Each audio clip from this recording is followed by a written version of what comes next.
Good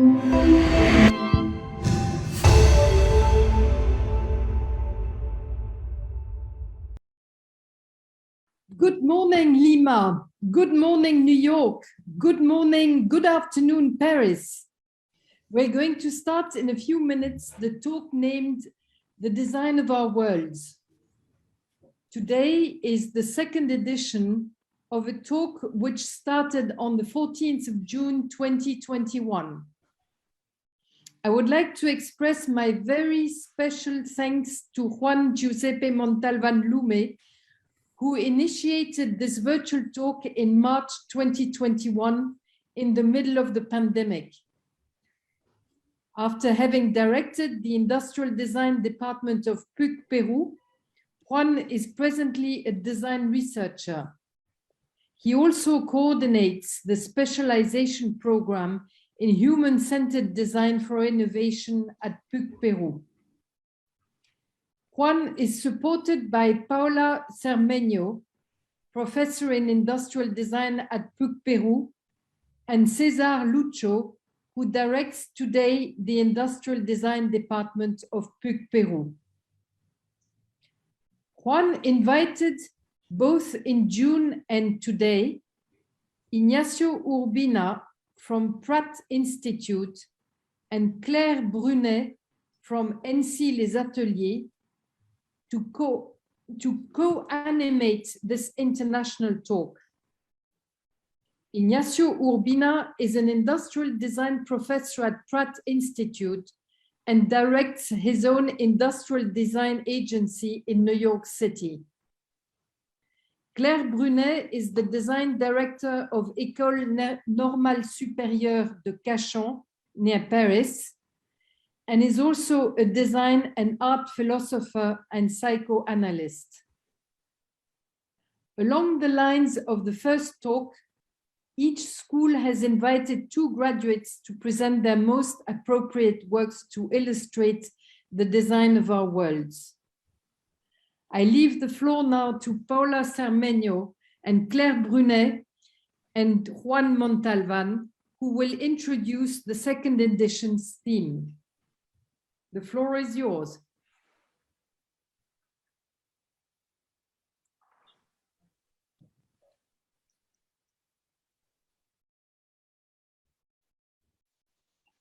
Hello there.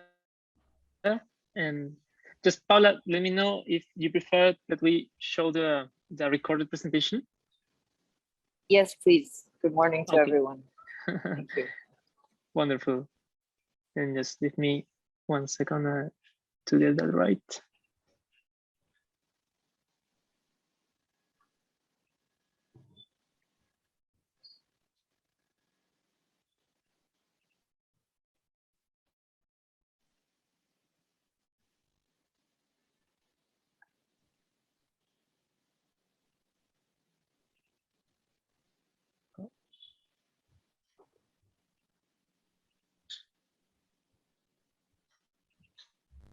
Here.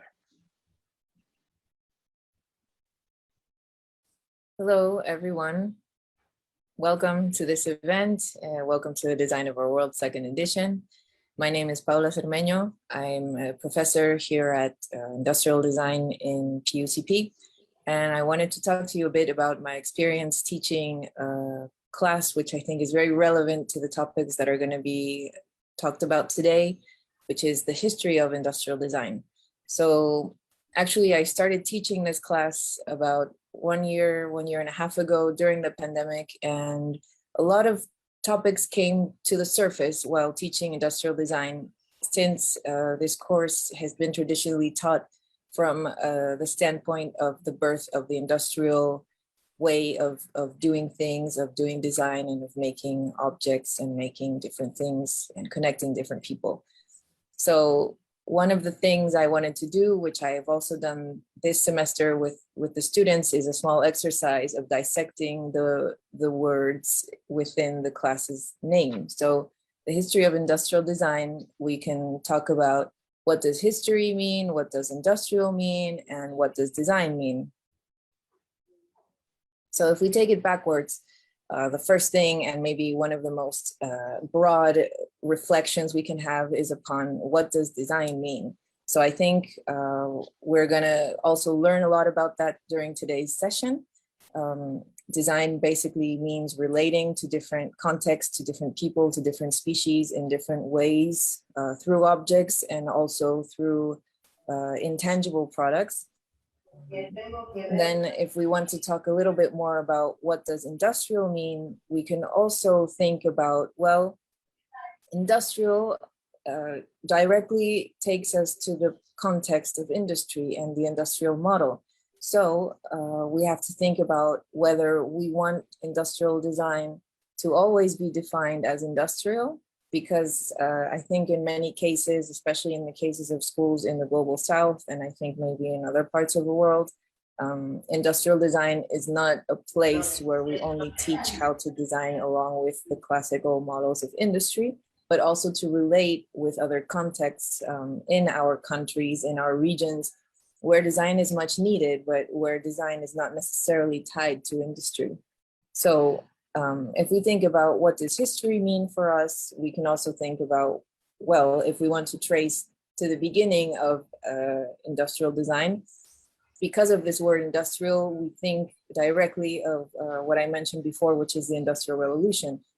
So this event of the Industrial Revolution, which actually took place in Europe, in a specific country, in a specific context, with specific materials and processes, is this actually the moment in history where industrial design or design started for everyone, or is it the point that we all have to take as a reference? I think that's an important question when thinking about history, and I think history is an important topic to talk about in order to really define what we want to do in the future. So how does speaking about all of these terms involved in the course name actually define the way in which we tell the story of our profession in different contexts, in my specific case, or in our specific case, the Latin American context? So basically, if we think about industry, we can also, well, we evidently talk about the European context, but I don't think it's actually necessary to exclude all of this discourse, because arrive to our regions, to our context, so we can't deny it either. What we have to do is accept this sort of mix, at least from my point of view. However, how industry-centric are we really in our different contexts? Which visions are we including, or which visions are we excluding when we talk about the history of design or of our profession in one way or another? Basically, this leads us to really think about what different contexts need, and in a way, we need to really map out also the history of design in our own region, where it has not been documented that much. So that's also another thing that the history of design motivates us to talk about, the fact that in our region, or maybe more specifically in our country, the documentation concerning our own national history of industrial design has not been really mapped out yet. So I think in the exercise of mapping this out, of being conscious of the fact that we live within a mix of different visions, of different methods, of different approaches, of different communities of people, within all of this, we can really start thinking about where design is, what identity means to design, what decolonization means to design, what inclusion means, and what would it mean to do things in a more plural way. So that's basically what I wanted to share with you, and I leave you with Claire, who is the next speaker, where she will go more in depth about this edition's theme. And I'm really happy to be included in this discussion, and I'm really looking forward to seeing all of the student projects and of sharing points of view. So thank you.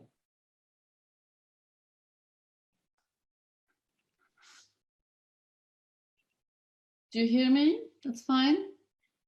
Yes, Okay. perfectly. So I also want to thank everybody, of course, Juan, but everybody for the kind of friendship that is the frame of our meetings. I think it's very important and important in many ways. Thank you to Paula for giving definitions of design, which I won't need to do since she did it perfectly well. I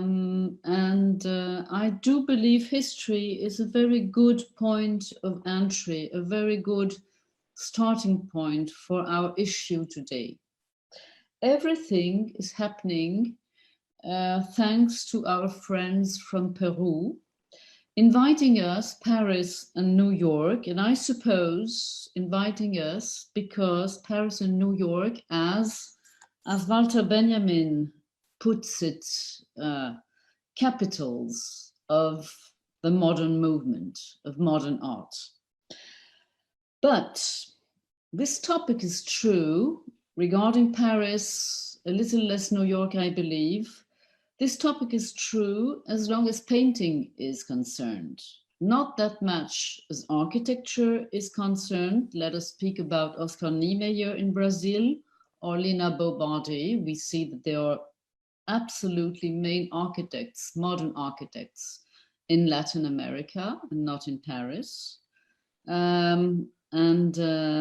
As far as architecture is concerned, Chicago came before New York. So I believe this invitation comes to us because we embody modern art, modern life, modern program.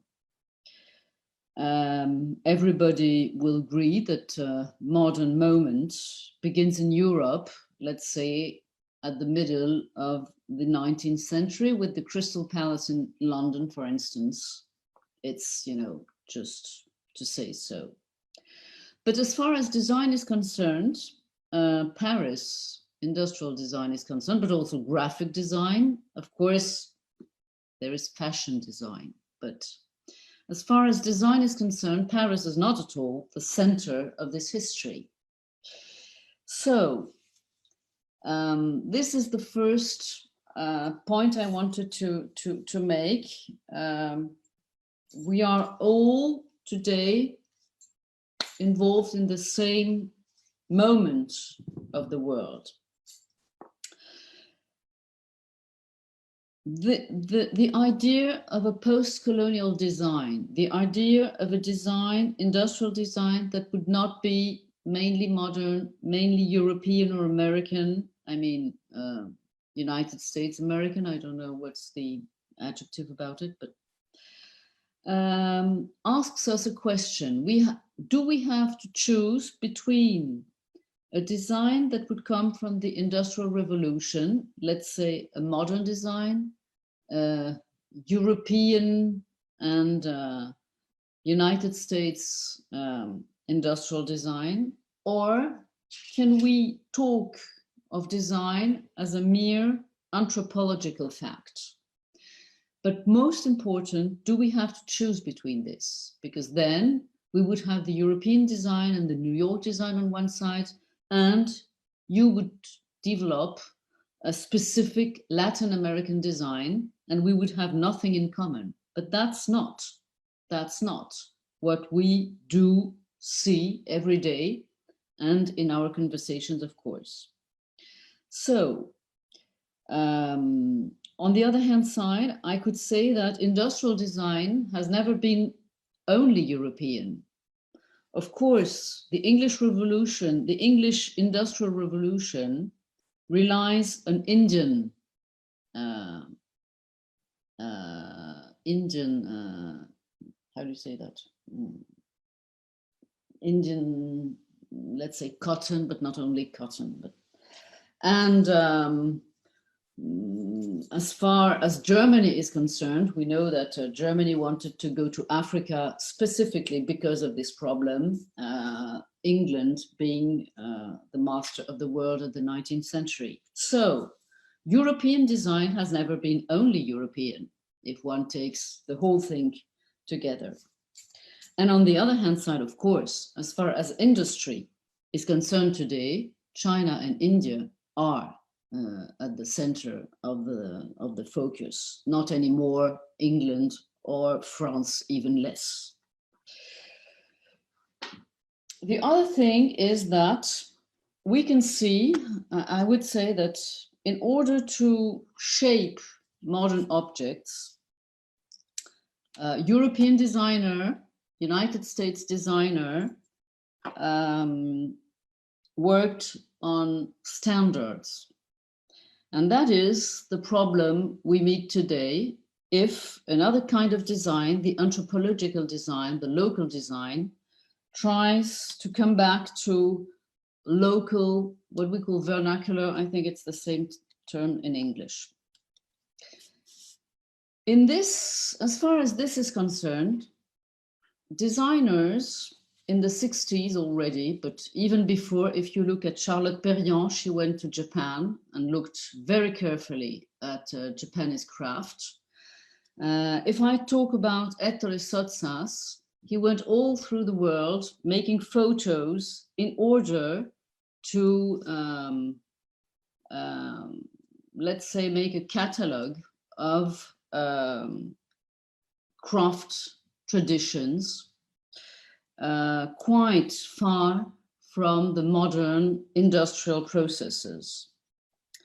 But there is a problem if we do believe that anthropology taught us something, and Claude Lévi-Strauss, for instance, after writing Triste Tropique, I don't know how you translate that, but it's his journey to Brazil,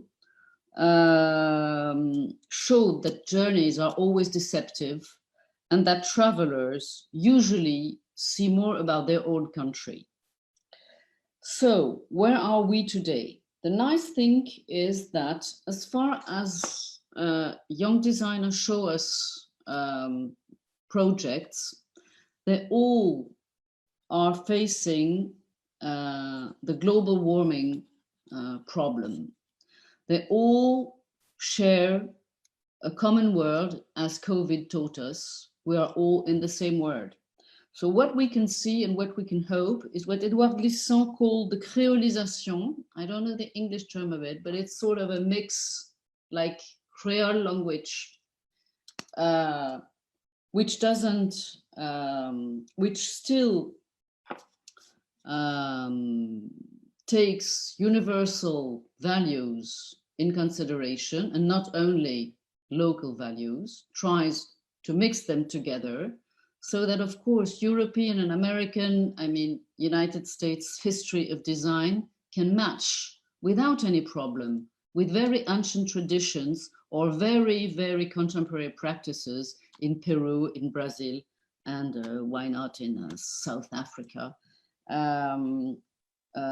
But my only concern and my very, the deepest question I would like to ask to young designers is, of course, craft is fantastic, but craft does not address the question of number, the question of quantity, and to say it in a very blunt way, the demographic problem we are facing. That was at the bottom of the modern processes. So I'm very curious to see if and how a young designer can expand their own solutions to problems of our days. So here we are. I finished.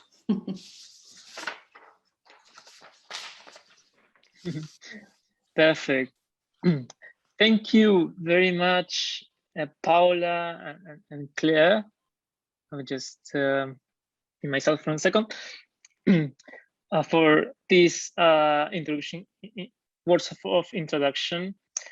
Certainly, we will be addressing the question of diversity in this approach, and we're eager to mostly rediscover things that may have been taken for granted from each of our three regions and parts of the world. And as Claire also mentioned, we will do it through the eyes and ideas also from the graduates that came from our three schools. So let me please present our first round of graduates. First, we'll be presenting Olivier Troff from ENSCI Les Ateliers, then followed by Shaina Garfield from Pratt Institute, and finally Marisol Mendez from the PUCP.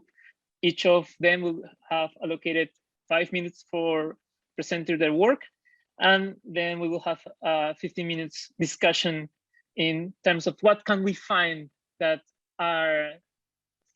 appears throughout these different projects and ideas regarding design in our contemporary context of locality. Let's put it that way. So please, Olivier Troff, you have the floor now. Welcome. Thanks a lot, Juan, and thanks for the invitation. I'm very pleased to be there.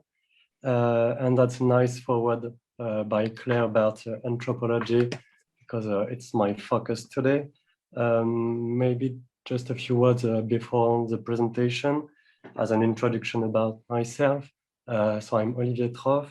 I studied design, space design and landscape design in the field of what is called urban alternatives, that is focusing on design related to radical political ecology and vernacular architecture.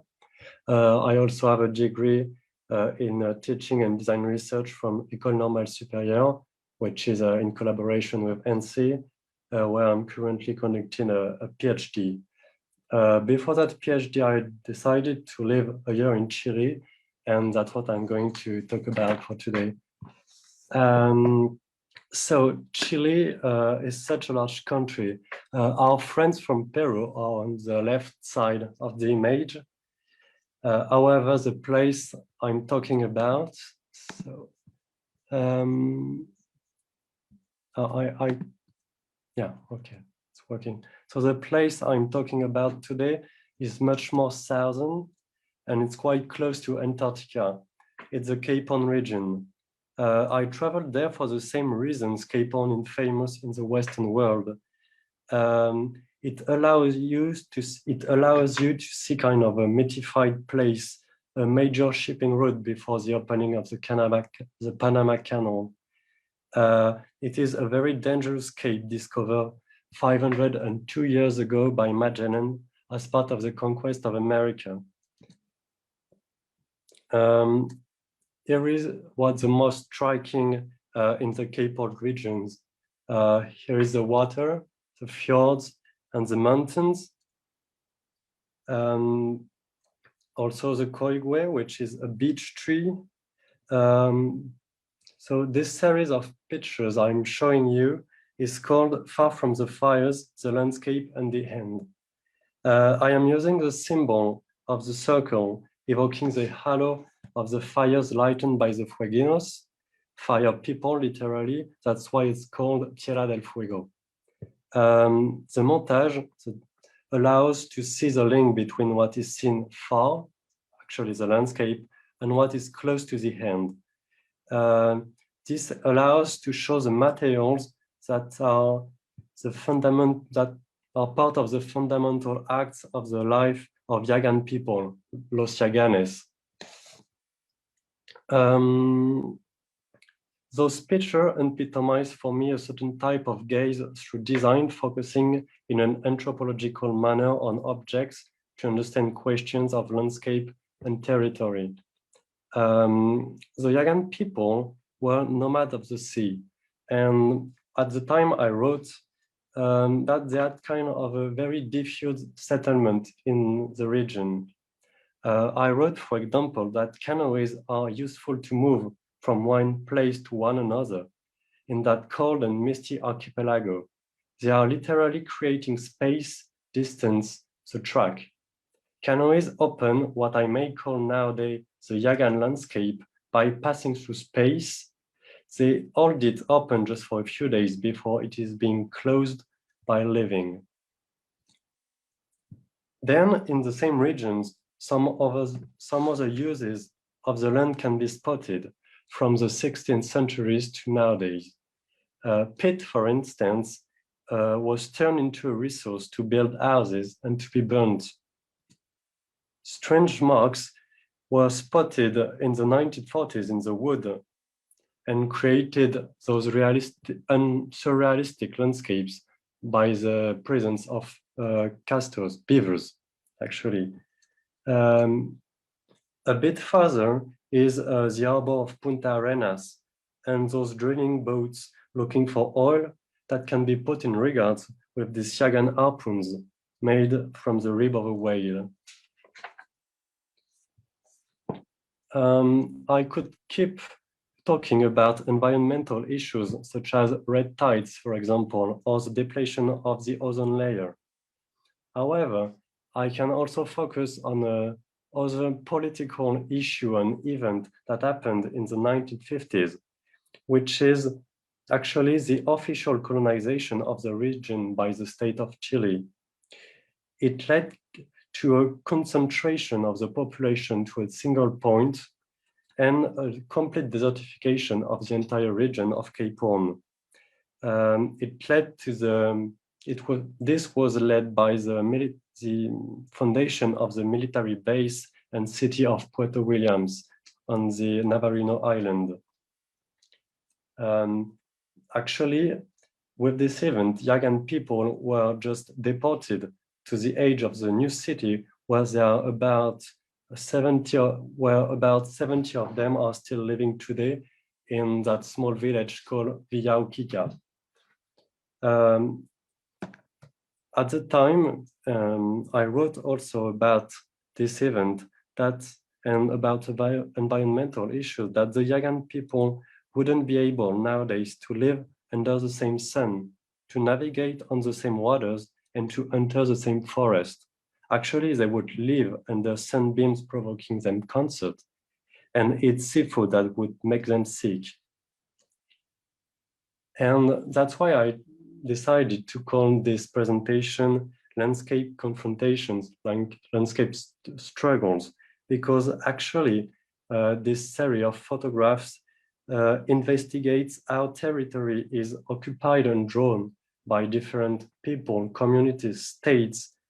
And this last slide with the dates and periods actually shows that space and that landscape is a space and time construction. Landscape can be overwhelmed, replaced, and they can be put in parallel with one another. And this is possible, this lecture is possible from a colonial and decolonial point of view to the Cape Horn region. Thanks. Thank you, Olivier. Really interesting. That was Olivier Toth from ENSCI. And now we give the floor to Shaina Garfield from Pratt Institute. Hello. Hi, Shaina. Hi. Okay. Hi, everyone. My name is Shaina Garfield, and I graduated from Pratt Industrial Design in 2018. I also have a background in design research and sustainability. What I'm going to talk to you about today was actually my thesis, my senior year, and has since transformed into pretty much my life's work.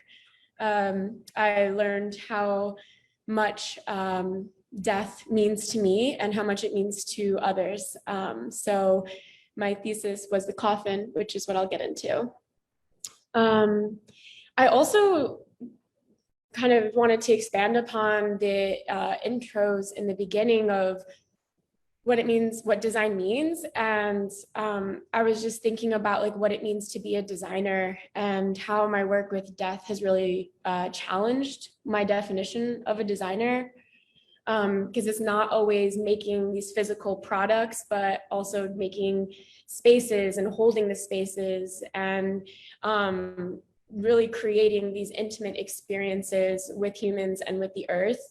And although traditionally that might not be seen as design, I think my background in design has really, like, it always stays with me no matter what I'm doing. So yeah, we can get into it.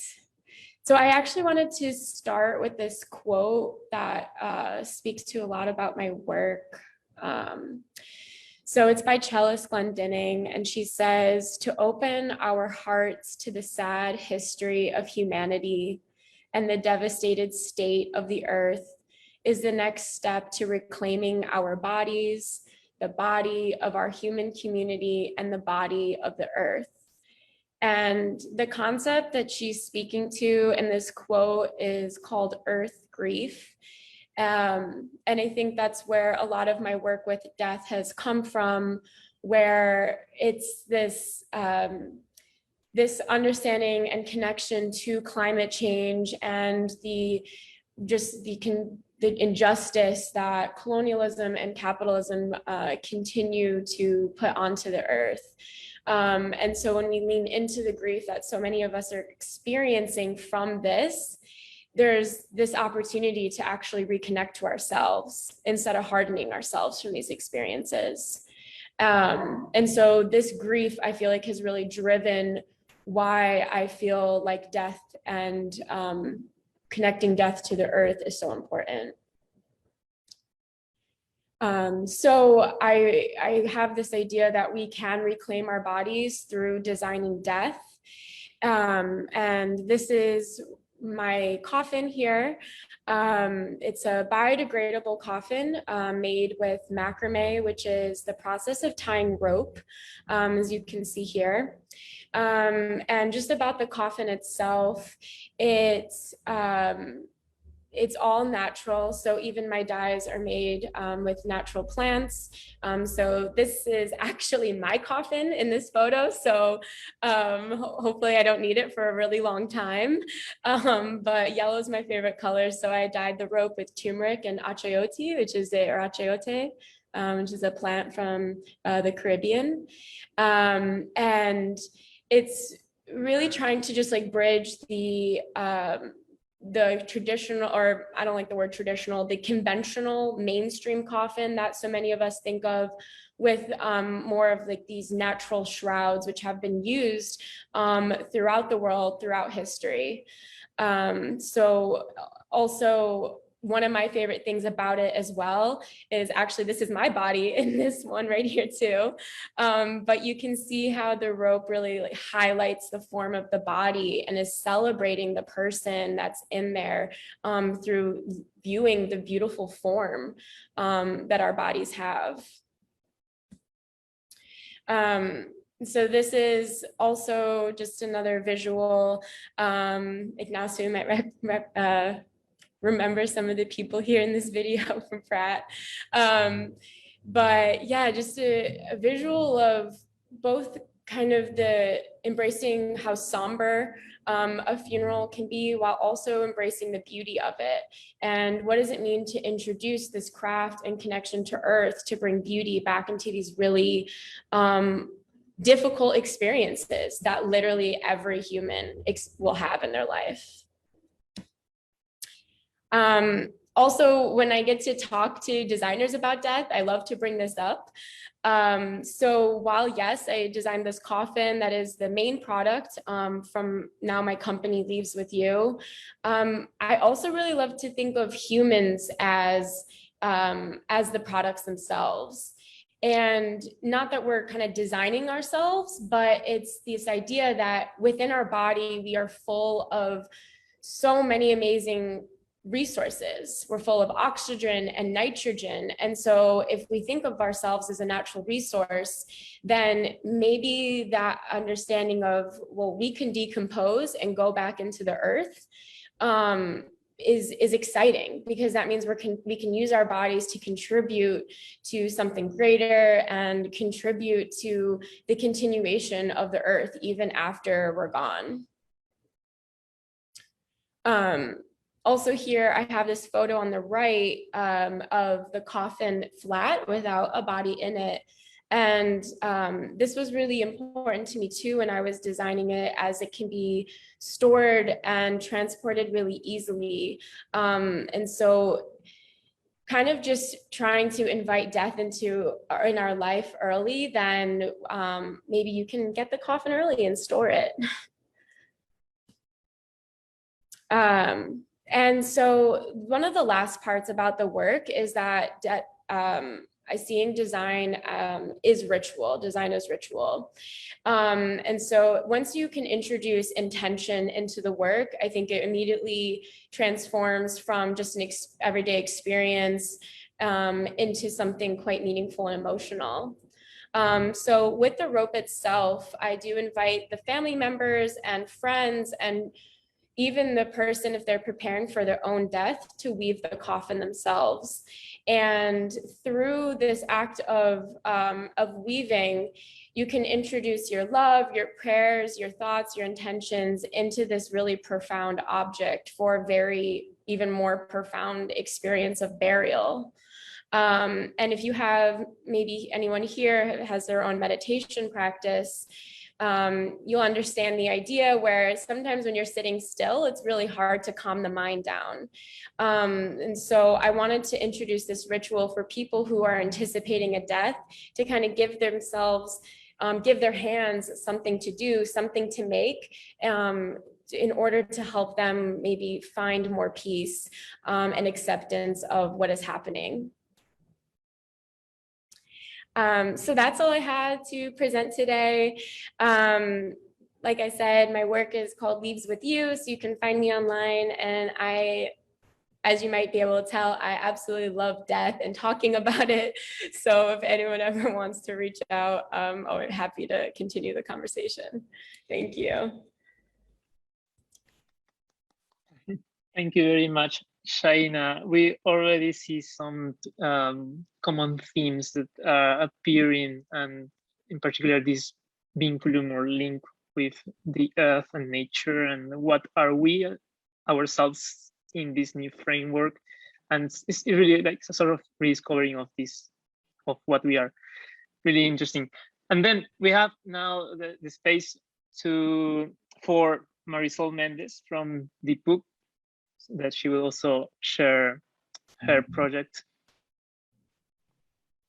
Well, Hi, Marisol. Welcome. well, hi to everyone. I'm Marisol. I'm a bachelor in industrial design book.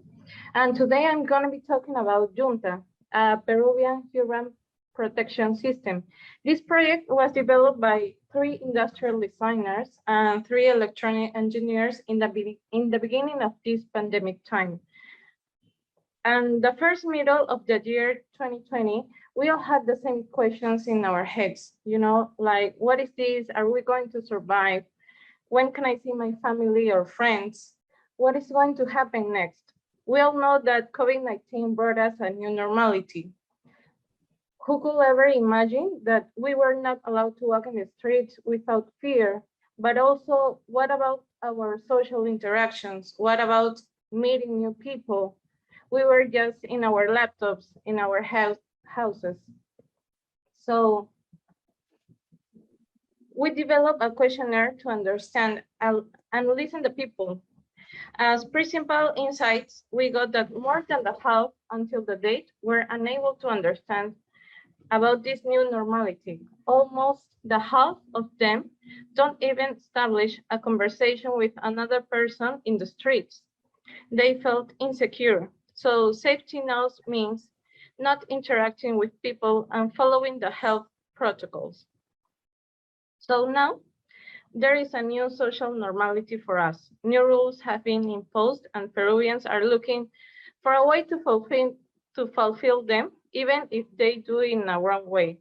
And following, but also we were losing our identity. We were unknown beings without a name and a protective mask and fear of relating with others. So for now, we knew that our challenge is to think and make an answer for a social interaction, communication, personal space, security, and first of all, make all remember that we are Peruvian and we are going to be okay. Our culture also is known for its creativity. We knew that this project, more than anything, was going to be talking about Peru and how we manage the problems in here. Looking out for our style, we remember the image of the poncho, not only as a guardsman, but as a shield, because a poncho covers almost all the body and only your hands were out. And also the poncho is known in every part of Peru and also Latin America. Everybody, old and young people know what is a poncho, but only few persons or only few people is still using it. So for those new rules and our identity come together to create Junta, an interactive urban protecting system. It gives people not only their Peruvian identity back, but also the confidence to interact with others safely. This system integrates a poncho that is covering almost all the body and a wearable on the top that notifies the user if other person gets too close. And here we use the technology with a millennial inspiration. This poncho has an anti-fluid cover, and the wearable technology has a social distancing detector system and a speaker that notifies the users.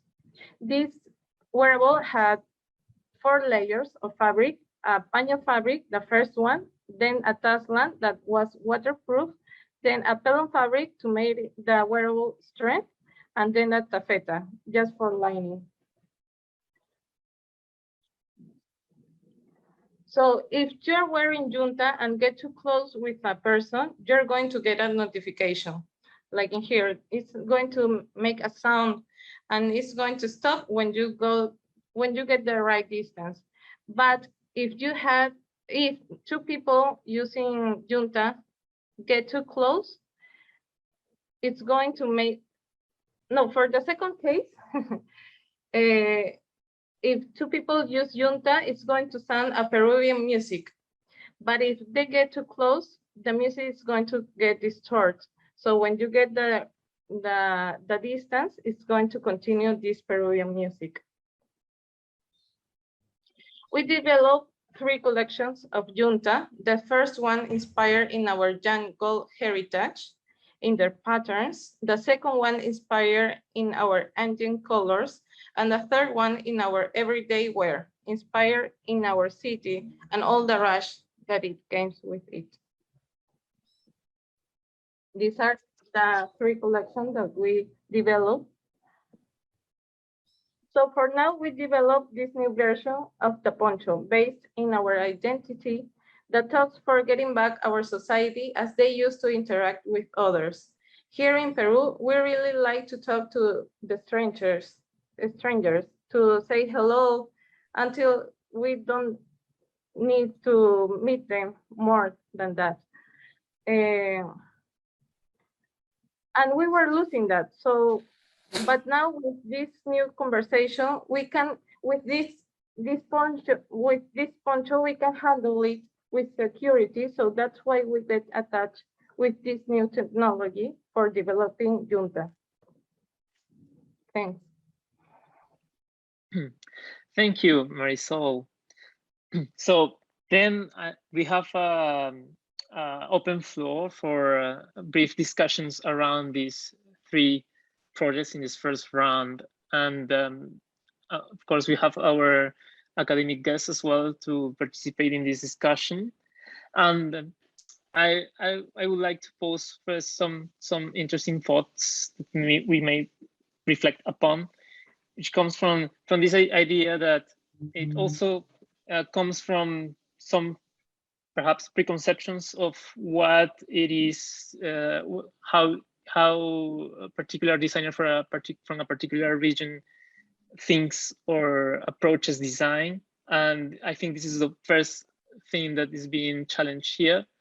For instance, in the case of Marisol project, maybe people may think that in general in Peru, these kind of things are common, like to approach these particular typologies of products as the poncho, but actually is not. In the urban spaces, actually there's no much design related to these icons that actually people in the city use, and then that's interesting to realize, as well as it may come in other parts of the world that other common things maybe thought as them, as like, but actually are not.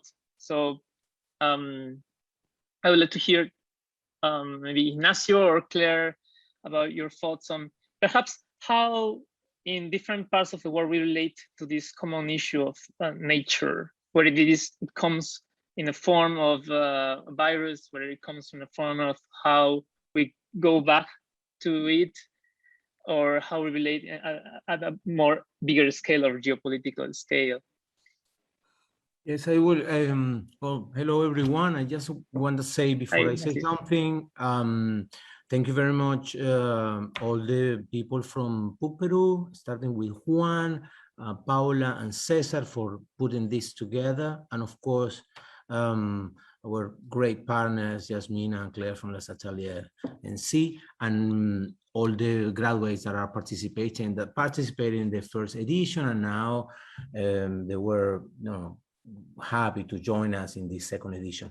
For some reason, I appreciate the introduction that Paula started with definitions, and also a few clear and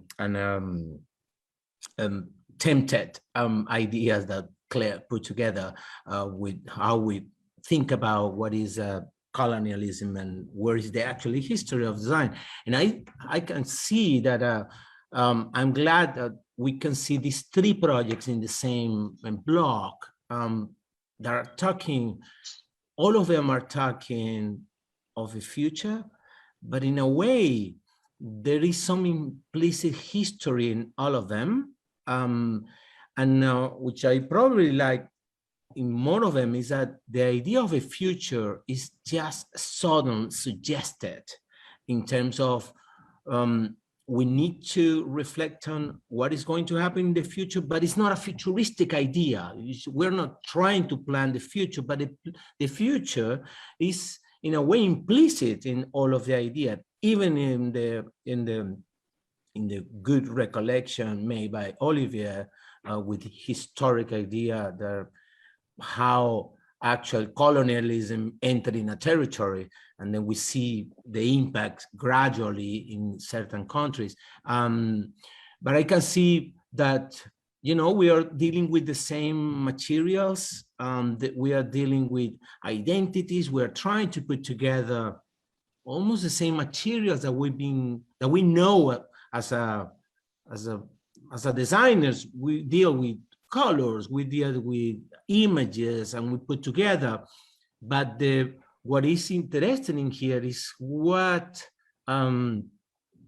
how all of those reflections about the future and the colonization and identity are coming from three different points in the world.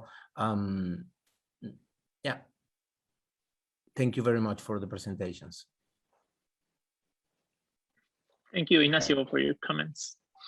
I would like to say something on top of what you, both Juan and Ignacio said, and also based on the great presentations that we saw in this first round.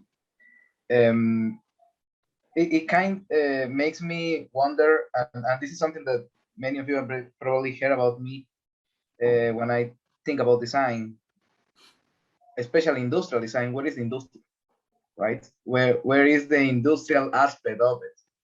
And I think this is an interesting opportunity and a great opportunity at the same time to rethink what we mean with industrial, especially today.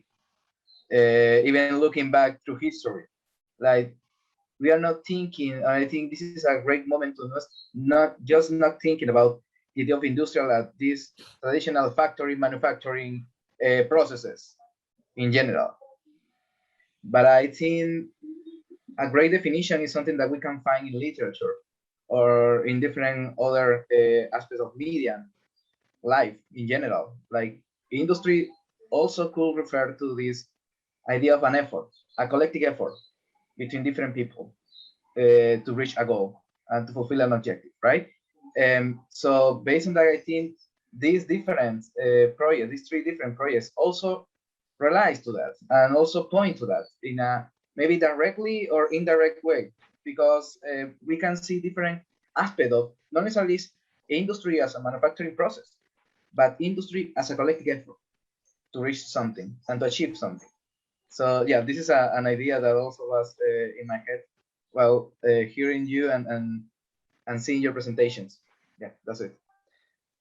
Yeah, definitely, Cesar. Actually, that connects with something that Claire mentioned as the question of numbers and how can we rethink this democratization of design, but also consider how to reach to the bigger amount of people. It's always in a growth, in extension, right? I don't know, Claire, if you would like to give some extra thoughts on that issue. No, I was more interested by asking a question first to Shayna, because she said it was nice that she didn't like the term traditional and she preferred conventional. So I would like to ask her why. Why is it difficult to speak about traditional, I don't know what it was, objects, ways to... So this was a tiny question. Especially as far as mourning is concerned, and I was amazed. Sure. Yeah, thanks for your question. I think, especially in the United States and just a lot of Western cultures, like what we see as traditional coffins and funeral rituals, to me, isn't traditional because they're not that old and they're not rooted in culture or lineage. They really came out of war times and capitalism. And so that's where I tried to use the word more conventional, because it's really just like what's accepted right now. And that's what myself and a lot of people in the death movement are trying to challenge. Okay. That is thank you very much, because it's a smart answer. I mean, it's very specific, so I do understand. It's very interesting, and I think it's an interesting pattern. I mean, we should consider objects as you do coffins. So it's very interesting. It shows that many practices relies on objects that are absolutely historically defined as the practices are themselves. So it's very interesting. Thank you. And I also had a question for Marisol, because I'm trying to ask questions not to my own student, because Olivier was my student. Which is what is the importance for you of this identity issue? Because you said that the poncho was a tradition, no, not traditional, an object that would carry on the identity of Peru. So I wanted to ask the question, because the danger, of course, is that the object becomes a simple sign, and then that it becomes, how do you say that? Caricature. I don't know the name, but it's not. It can be taken on a nice way, and it can also be taken on a not that nice way, because if you look at Tintin, for instance, I don't know if you know this comic book from a Belgian. Quite colonial and racist. Nevertheless, Tintin is very interesting and funny, and all the kids from many generations wrote it. But when Tintin goes to Peru, he has the hat and he has the poncho, and it's like if it was a way of I don't know. It's a fake identity. So this is my question. How do you manage to make sure that your poncho is a democratic local fashion design and not a simple sign, a capitalistic good on the traveler experience? Well, first of all, the poncho, yeah, like the races and all that. That was why we stop using them, no? Like in Lima, we don't see people using them, like using a poncho was, why, Okay, I didn't why know are that. It's we very using it? interesting. Okay. We can, if we saw a person like walking in the street with a poncho, it's like not usual. So, but if you go inside Peru, we can see people using the poncho, and it's an Peruvian and Latin American identity also. So maybe the history told us, or when other people came to Peru to the colonization, it was like we stopped using them, but it carried so many history for us that we cannot think that a color or all that can continue be a name for races. We have to make a new name for it. So coming back with the poncho is like an answer for that, no? And we can it's very interesting. Yeah, it's like a reenactment. I was thinking your project is a sort of poncho pride day. You know, like there is the gay pride, so you would have the poncho pride event. It's very interesting. Yeah, I think that we can develop so many versions of the poncho, so many colors for making it modern, that we can come back with it, like turning in the new clothes. Like that. Okay, and it's interesting because if industrial design has to do with typology, of course, poncho is a type, is part of a typology. So it's very interesting. Yeah, and I was about to say exactly that, Claire. It's a typology, Marisol. It's a typology from the Andean region, which is the mountains that goes from the Caribbean in Venezuela until Chile. All of the Caribbean, all of the Andean system, mountain system, that all of those people, Indian population, use ponchos, and in Venezuela is called ruana, and it has the same feeling. And I was about to say exactly what Claire said. It's a typology because I was imagining persons in the 18th century in London using capes. That is an actual poncho, but it's not for cold, it's not for the mountain, it's for just covering the body. So it's a typology. So I think there is it's not a question, but I think we are all in a very gray area when we talk about identity, and that's what is about this talk, trying to clarify those gray areas, because it is something that we don't know exactly where we are when we talk about identity, if we are reaching a typology, or if we are trying, what is the operation we're trying to do when we do design. And it's not a question, but I saw a poncho and I saw those images that we recognize, and all of a sudden there was a wearable connected to a poncho. It said, wow, okay, we can put some other ideas on the same typology. And you know, when we were making the research, we saw that in the jungle, it has their own version of poncho. In different colors, and for the sun, and all that. In the coast also, they had their own version of a poncho for a dance that here is the marinera.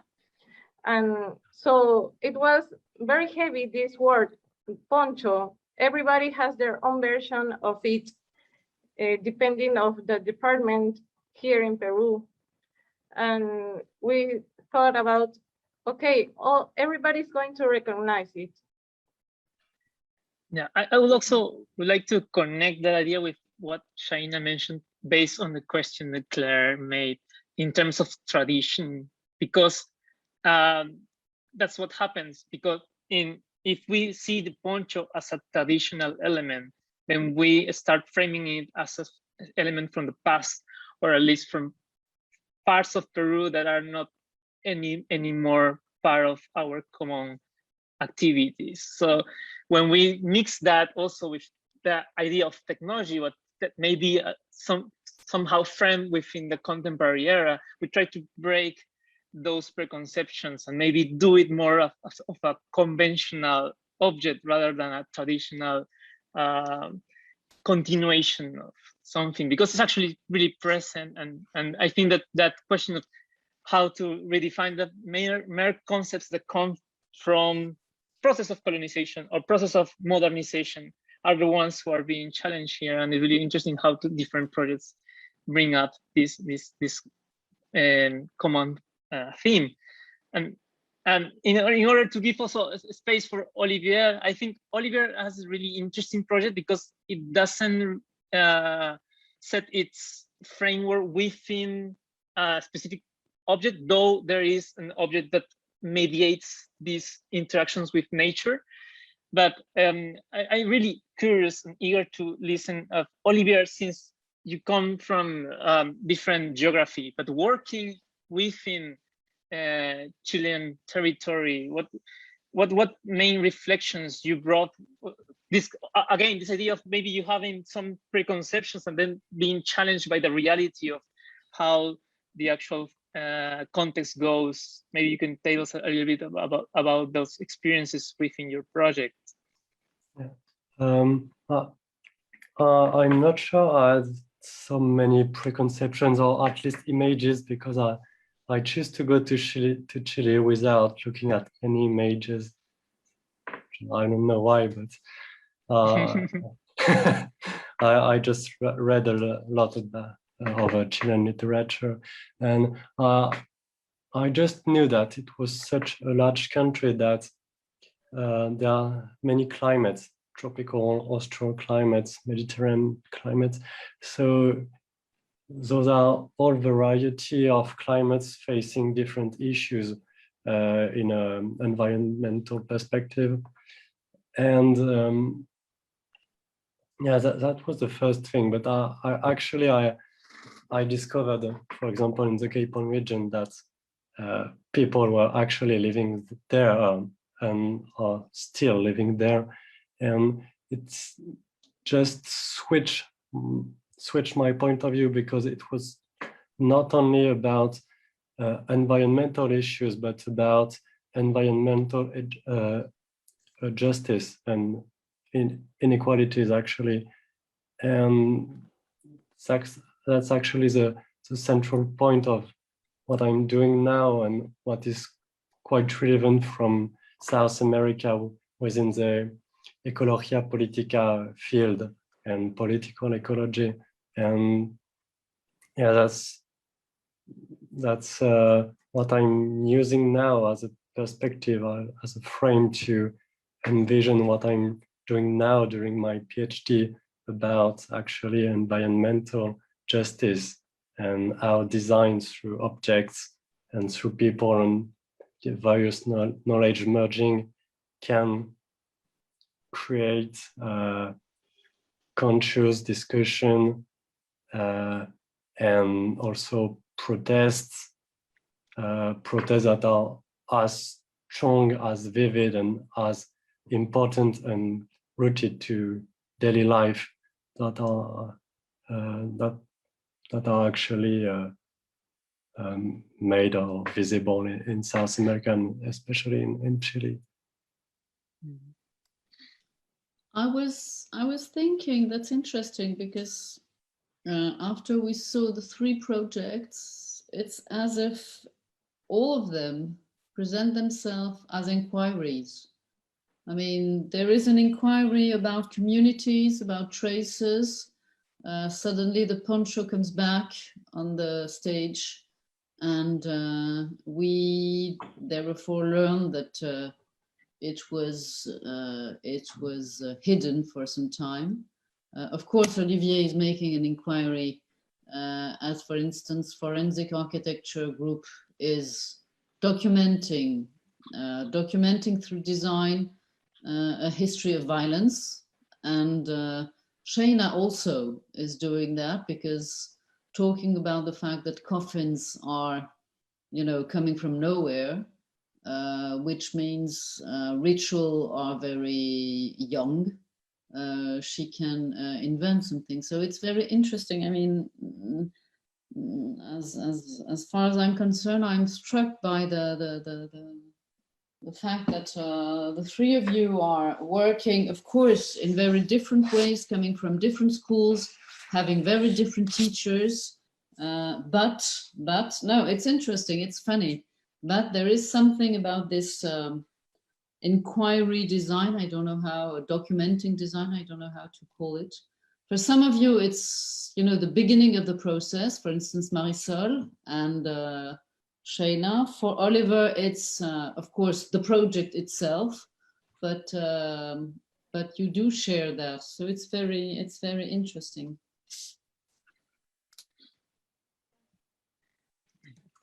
Yeah, thank you also, Claire, for those ideas. And I'm also now going to extend this discussion by including 3 more projects. First of all, we will see the project from Franco Lapuente, who is from the PUC, Peru. Then Natalia Tannenbaum from ENSCI will follow. And finally, we'll have Tyler Alt from Pratt Institute. So without further ado, Franco, welcome, and the floor is yours. Thank you. Hi, everybody. Thank you for having me. My name is Franco Lapuente. I'm from Lima, Peru. I'm also a graduate from the Industrial Design program at the PUCP. Today, I'm going to talk to you a little bit about a project that I did when I was a couple of years ago when I was studying. The project is called UNU. As you can see in the title, it's a ceramic water distiller. UNU, just for context, UNU means water in Quechua, which is a native language here in Peru. And before I start talking about the distillery itself, I wanted to tell you a little bit why I chose to do this. And I wanted to talk to you about El Niño Costero, which is a climate phenomenon that happens here in the Pacific coast of South America, involving countries like Ecuador and Peru. It happens when the waters from the Pacific Oceans got hotter and hotter, and it starts to affect climates in different countries. What happens is that it rains a lot, and it causes a lot of flooding in different parts of the country. And sadly, here in Peru, even though this is not new, we're still not ready to overcome these kind of disasters that happen. And this happened in the year 2016 and 17. It was the first time that I was living it and seeing it with my own eyes. And one of the things that struck me the most was that it actually affected the capital, Lima, where I live. And people here in Lima had to go and do like long lines to get water from the reservoir and backup tanks that the city hall had. And there was a lot of, a lot of companies, a lot of NGOs were getting a lot of bottled water because they were sending it to the most damaged communities. So I really came aware about the importance of water and how it was affecting people here where I live in. So we had the opportunity to do a free project. So I chose to do something that could help people get access to drinkable water locally. After going through some ideas, one of the things that I started trying actually before I had not the final, but the first design, was using the distillation process of water to get actual drinkable water. I don't know if you see in movies when people get stranded in the middle of the ocean in a little boat, they usually use distillation as a process to get drinkable water in an emergency situation. So how does it work? You have this big vessel where you put seawater. I mean, most of the cities that get affected by this phenomenon are coastal cities, so they have access to seawater. You put the seawater in the main vessel, and using different heat sources, it could be a natural heat source or an artificial one, you get this water heated and it starts evaporating. Once it gets to this V-shaped cover in the top of it, it starts condensating and it starts dripping in a different container in the center of the vessel. This allows you to gather this distilled water and use it for whatever you want. I know distilled water is not the ideal water because it lacks some minerals, but it's more than enough in cases of emergency to actually get a couple of liters of water a day and keep people I don't know, alive and actually drinking water, and not and one of the main ideas that I had with this project was that I didn't want it to design something that had to be shipped all the way from the capital to the different communities in the different parts of the country. I wanted to do something that could be actually produced in these communities and in every different part of the country. So this is when I also decided that I wanted to design something that could be made by almost any pottery artisan around the country. Why pottery? Because here in Peru we have a lot of communities that work with clay in different parts of the countries, coast, mountains, and jungle. And one of the things that really interesting things that they do is they have their own mixtures of clay in different parts of the country, and they use different kinds of earth to make this mixture and to make a really high heat resistant clay. So they could, I mean, actually, for example, in our borders with Bolivia, native people used to cook using clay kitchens, clay pots, clay tools. So I actually went to one of those communities near Lima and talked to a community, and actually they were happy to give me some of this special clay that they use so I could make my first prototypes. Since these artisans, these communities are spread all over the country, the idea was that I could make kind of like an open source project, but with a physical product, and this design, this idea could be spread around the country and could be made whenever they need it. And also they could be able to like tweak some things and made the distiller exactly how they needed to be made according to their needs. And once I get the clay, I started working with a local workshop, pottery workshop. And one of the cool things about working with this workshop was that exactly what I was thinking happened. I mean, my initial design of the pieces was not suitable, for example, to be made in a throwing wheel. So I had to make little changes with the help of the artisans to make this actually easy to do by any artisan. And they actually helped me to get the final pieces of the distiller. One thing that I wanted to mention though is that this is by no means like a finished product. Actually, as I was telling you before, the main idea was to do this kind of like an open source project. The idea was to like keep this distiller evolving and getting better in not only in how much water it can distill, for example, in a certain time, but also like how easy is it to make? Is this the best way to hold the water? Is this for example, there are some artisans that have, I don't know what's the word it's called, that they glaze the clay for inside, so it's not like absorbing so much water because the clay absorbs water. So this project was like the first version, the first intent of doing this kind of like open source clay water distiller. But I think if this project would become real, whenever it would have to go through these kind of evolutions of with the people from the different parts of the country and the artisans to get like a more final version, for example. But yeah, that's pretty much it. Thank you. Thank you very much, Franco.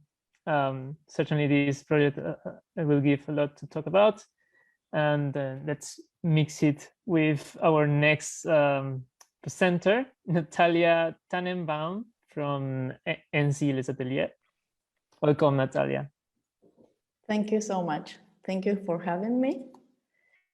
So I'm going to introduce myself. I'm Natalia Tannenbaum. I'm a textile designer. I studied in ENSCI Les Ateliers Paris.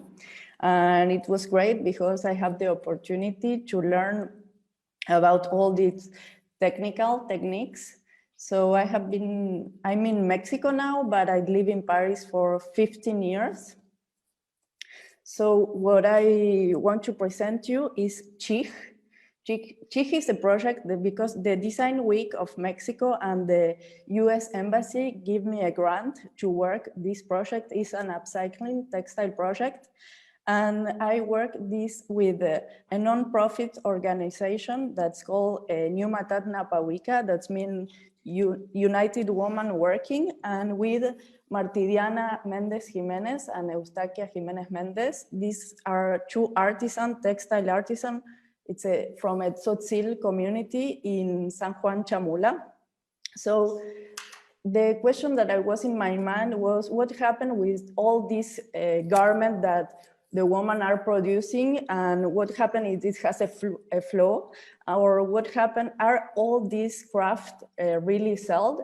So I was working with Martidiana Eustaquia. They have these beautiful blouses that they embroidery, hand embroidery, and they pass 40 hours to make one blouse. And when they cannot sell it, they go to the market, and I ask her, how much are you getting for the blouses? And they get $10, and they spend 40 hours. So the idea was to make an upcycling project. So we cut these blouses and we work together for several months, and we make a huge piece that has like 400 hours of embroidery, and we work together, and it's a big quilt that they embroider together. And it was really interesting because it's like a blanket that cover yourself. And I think this project is relevant for Martidiana and Eustaquia because now it's shown in an exhibition in Mexico. It's the first time that they are showing a piece of that they made in an exhibition, and it's in Inédito. Inédito is a show now happening in Mexico, in Ciudad de Mexico, and it's showing unpublished pieces of different designers. So we asked, when we finished the CHIG, we asked Martidiana and Eustaquia if they wanted to be in the photo of the product, and they were agree and happy, I think, to be in the photo, and they put the traditional costume. So they put the costume that they used to get married. Tzotzil women get married with this costume. So it was like a celebration for us, doing this piece and having it in an exhibition, and they signed the pieces. You can see the name of the two artisans that are involved in the project. So it was really like a celebration for all of us, the women in the nonprofit organization, for me, and I think for Martidiana and Eustaquia.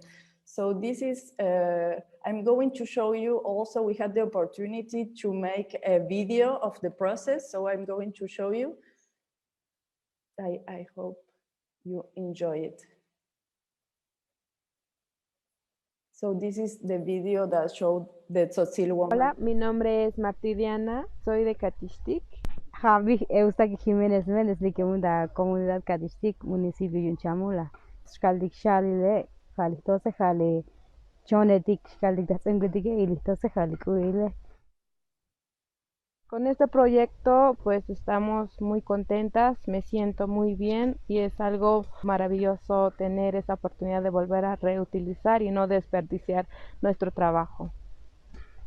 Este representa la tierra y esta representa el tallo de la milpa y pues estas son las hojas. Esta es digamos que el maíz o el elote. Y pues las estrellitas de todo es como fuera el polen de la milpa. Alrededor del cuello representan los árboles y los zigzags representan un poco de los cerros. Y las cadenitas, como lleva 3 cadenas ahí en el cuello, representa, digamos que la tierra.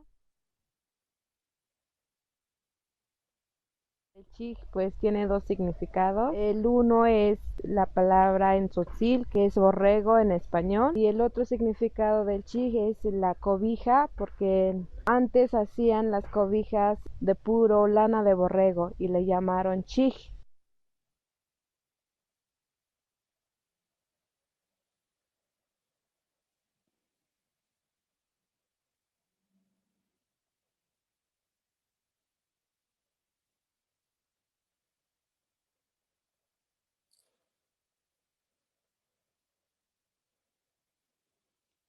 So that was the CHIG project, and I hope you enjoy it.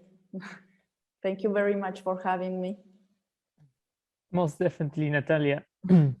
It's really, really interesting to see this common aspect of the product not being the final objective, but rather a medium for connecting people or for connecting communities. It's really, really interesting. So let's now hear from Tyler Alt from Pratt Institute. Okay. Welcome, Tyler. Thank you.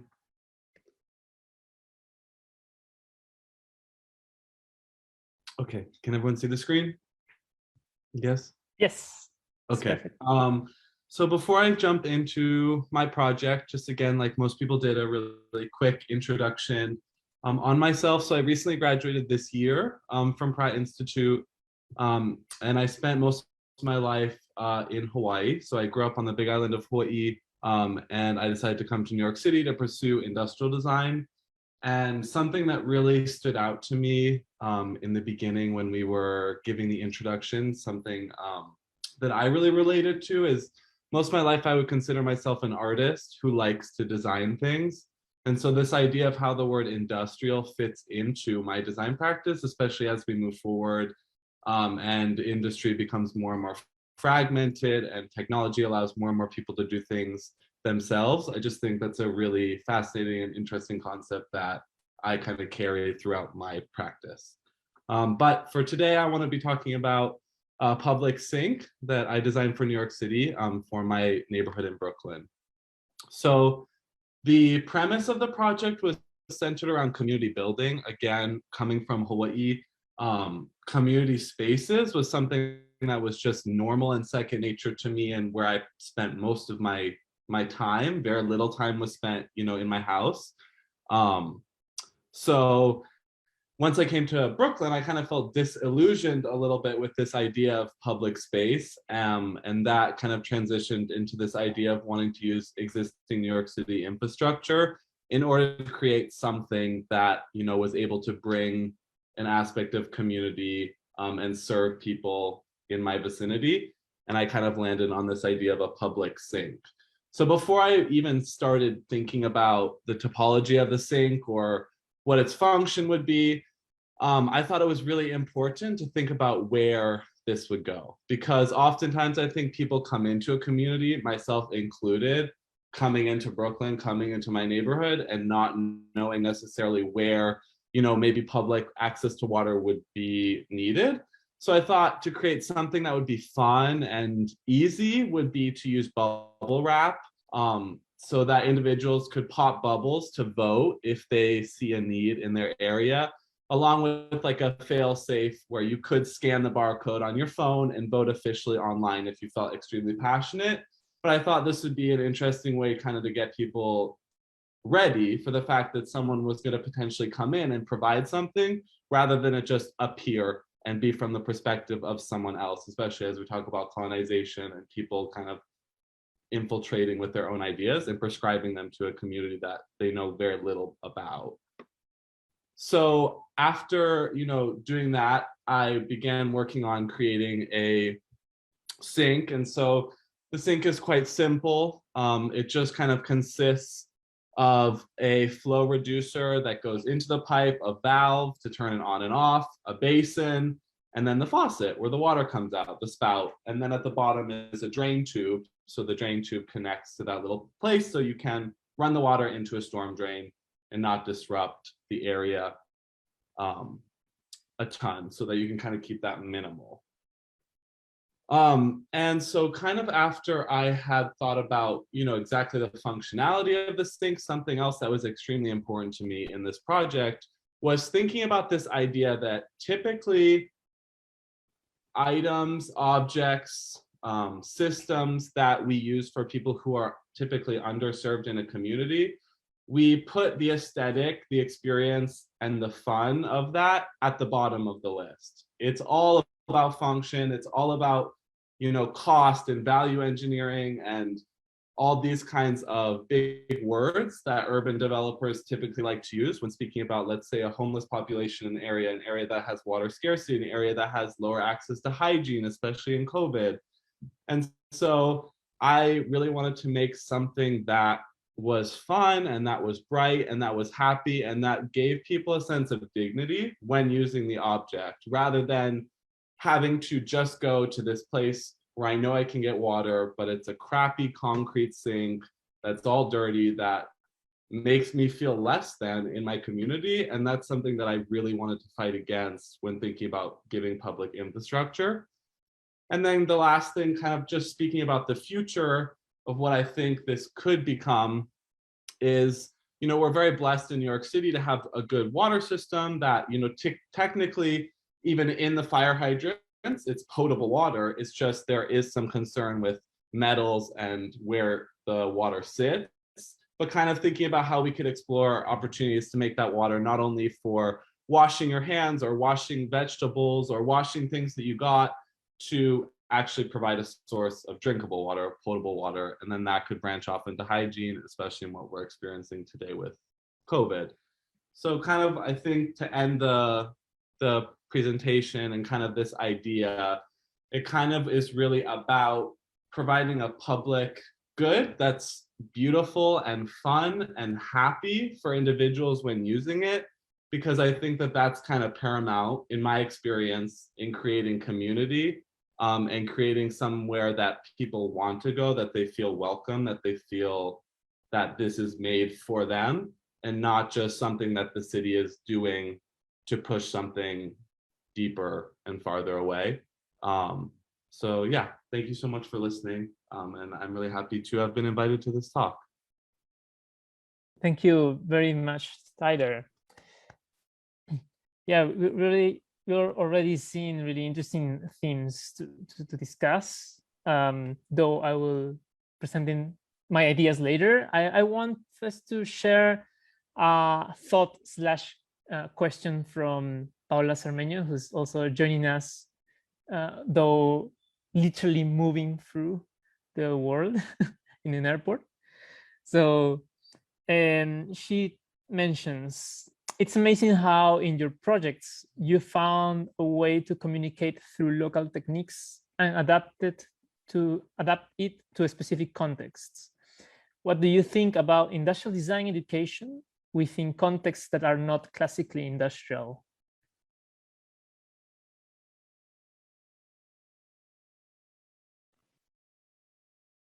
Is that for me? Or is that no, I'm sorry, for everyone, okay. Whoever wants to take it, yeah. I don't know, I think just a really quick comment about that. I think that in the educational system, a lot of times education now today is thought of as a product. It's something that you purchase. It's kind of just a diploma, and a lot of people I think can see it like that. And so I think in a lot of different curriculums that can bleed in a negative way, but I think I was fortunate enough, at least, I don't know if it's the context that I'm in, the time that I'm in, there's a lot that's changing right now, but I think that the best learning that I ever had was in which professors and curriculums really just allowed the students to design, rather than to design for an industry or to design for a certain market, just to allow a student to think and to design something that then maybe could be applied later on to the rat race that we live in. And, you know, that the fact that while we can try to change it, many of us right now operate within neoliberal capitalism. So there is this idea of industry and supporting ourselves. But long story short, I think it's a funny thing that we even say industrial design today, when a lot of my best education really had little to do with the industrial side.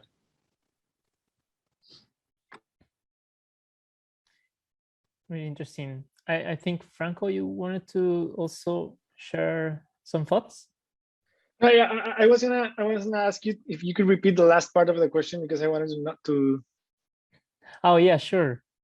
Yeah, so it's the actual question is, what do you guys think about industrial design education within contexts that are not classically industrial? And I think this also links with some thoughts I was having about this, the framework of infrastructure where these projects insert themselves. So I think if we are thinking of ways to have these ideas and projects actually inserted and having an impact, it seems interesting how, for instance, one same topic as water in the case of Franco and Tyler actually present different ideas of how to insert those elements within different infrastructures, whether it is an urban setting or local production capabilities. And I guess, this is my guess, is that it seems that we are currently facing a situation where we are only thinking of one framework of infrastructure, which is obliterating other ways of thinking, of connecting people or connecting resources or linking ourselves with nature. And it's interesting how we can think of not just the objects themselves, but also how they reflect or maybe ideally modify the infrastructures that we are living in. That was my thought on that.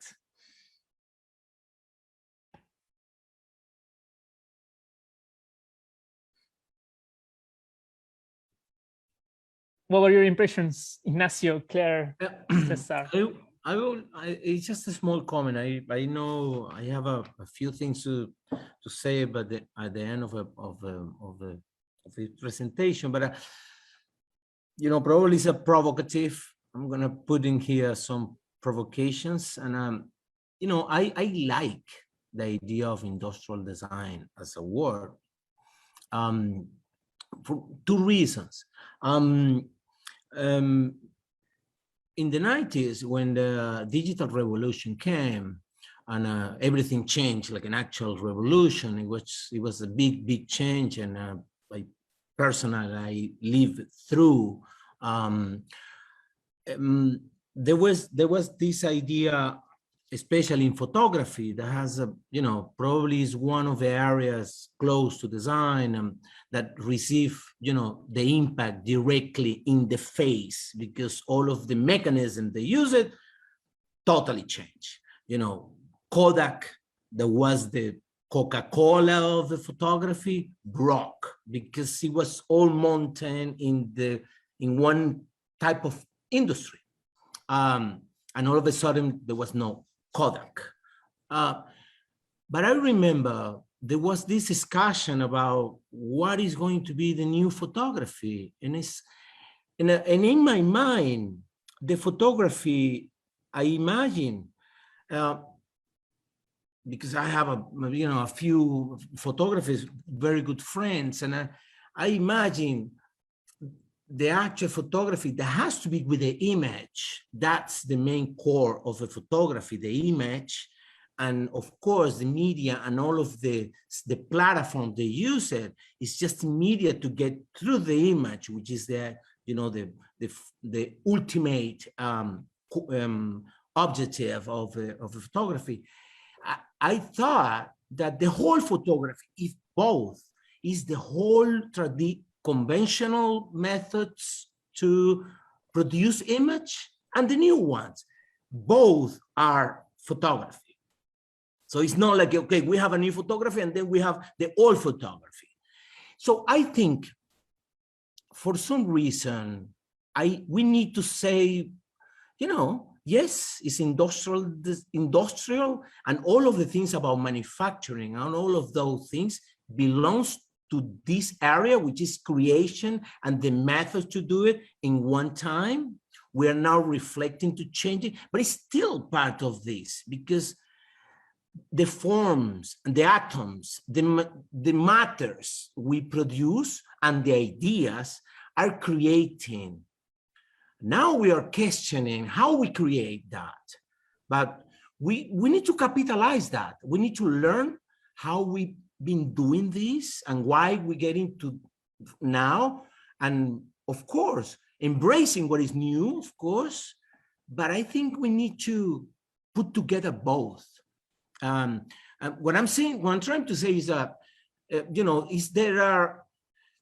there are certain satanization about industrialism that we need to try to find what are the good things to put it for the new thinking, because it is part of that. Probably a more pedestrian connection with that, which is not so small, is that my clients in Venezuela and Latin America, and now that I'm doing those things, if we continuously change what we're doing, they don't know. I mean, we are trying to debate what we do. Imagine the people that trying to work with us, that they don't know what we do. So for some reason, I always trying to say the same thing to my clients.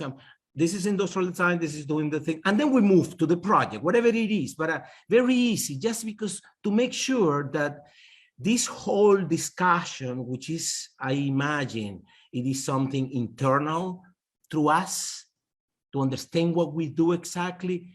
It is too big to put in the head of other people already to discuss this, because, doctors have their own discussion, architects have their own discussion. We need to have our own discussion, but it has to be, in the family, in here, and then we have something solid. That only that. But and that's what I'm part of that. And of course, very thanks all, to put all of this together, because we need to reflect on that. We need to, it's not so easy just to say, no, it's industrial and that's it. It is a lot of reflection, and lots of people are working theoretically in how we move and how those things happening in one part. And a lot of designers are working, trying to imagine in this very fuzzy time, what we do upon something that is not defined. So for us as a practitioner, it's also a very, daily challenging how we create things on something that is not defined already. And just to finish these things, and I think we just need to embrace the idea that this is going to be, these practices that we choose to do is fuzzy, is gray. This is how it works. This is how we operate in this very gray area.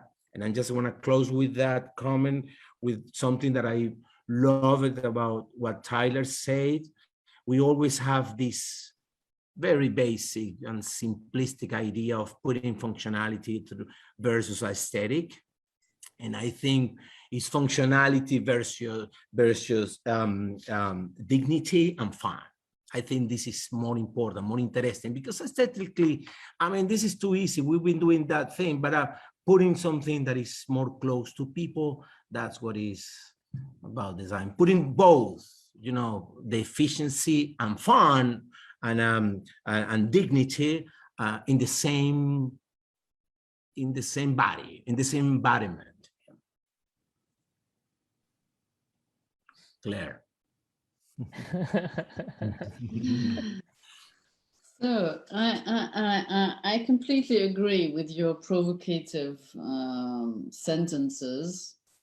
I already had a debate here about how we were going to solve COVID and how we are going to solve eventually climate change issues. It will have to be through industry also, because it has to concern everybody, not only the rich people who can afford, crafted devices.